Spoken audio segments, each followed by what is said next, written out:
નમસ્કાર. રાજકારણમાં વિરોધ પક્ષનું કામ વિરોધ કરવાનું હોય, પણ ભાજપનો વિરોધ કરતા કરતા દેશનો વિરોધ કરવા માંડવો એ કયો નવો ટ્રેન્ડ છે? આજે 15મી ઓગસ્ટે તમે પણ ડીપીમાં તિરંગો લગાવ્યો હશે, પણ સોશિયલ મીડિયા પર વાયરલ થયેલો કોંગ્રેસનો વિડીયો જોયો તમે? જો તમે દેશભક્ત હશો તો તમારું લોહી ઉકળી જશે. ધ્વજવંદનનો કાર્યક્રમ ચાલુ હતો, જેવું સંપૂર્ણ વંદે માતરમ વાગવાનું શરૂ થયું, ભાઈ સાહેબ કોંગ્રેસના મહાન નેતાઓના ચહેરાના રિએક્શન તો જુઓ.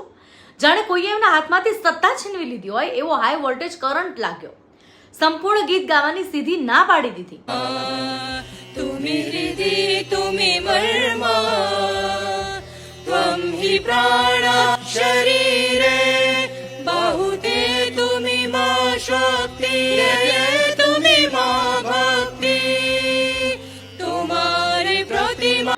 અરે આજે કોંગ્રેસના નેતાઓને મારે સીધો સવાલ કરવો છે કે તમારે બીજેપીનો વિરોધ કરવો છે, કરો. તમારે અમારી સરકારની નીતિનો વિરોધ કરવો છે, ખુશીથી કરો.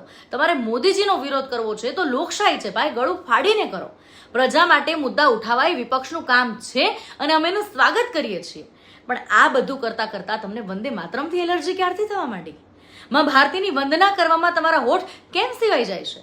દેશની અસ્મિતા સાથે આવો ભદ્દો મજાક શા માટે? જો કે આમ જોવા જાવ તો આ કોઈ નવી વાત નથી. આ એમનો ફેમિલી બિઝનેસ છે. જ્યારે સત્તામાં હતા ત્યારે વોટ બેંક સાચવવા રાષ્ટ્રગીતના ટુકડા કર્યા.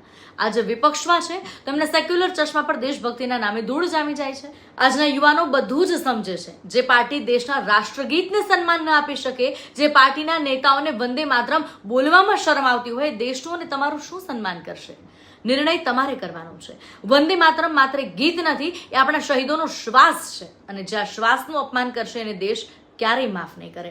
દેશના યુવાનો ક્યારેય માફ નહીં કરે. શેર કરો આ વિડીયો અને ઉઘાડા પાડો આ દેશ વિરોધી માનસિકતાને. ભારત માતા કી જય. વંદે માતરમ.